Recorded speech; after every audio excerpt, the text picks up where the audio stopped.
දැන් දින ගණනාවක් තිස්සේ මැසිබර කාලගුණයක් තමයි තියෙන්නේ.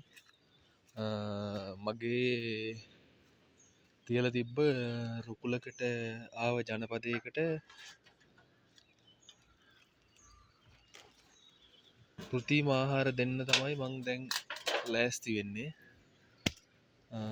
ඉස්සෙල්ලා මේ ටික අයින් කරගමු හිමීට. අයින් කරගෙන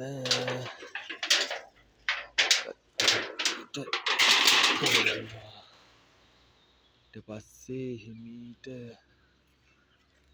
ලෑල්ලත් අයින් කරගෙන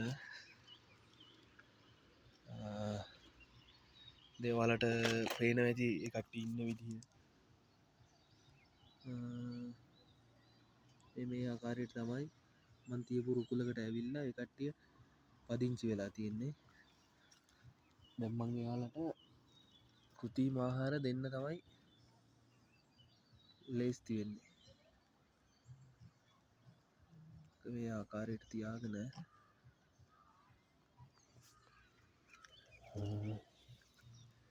සීනි පැණි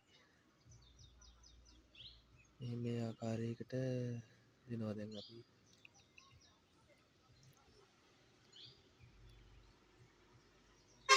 ටිකක් මෙයාලගේ ඇඟට වැටෙන්න එක චුට්ටක් දානවා. එතකොට මේ කට්ටිය උඩට එනවා. ඔන්න දැන් දුන්නා.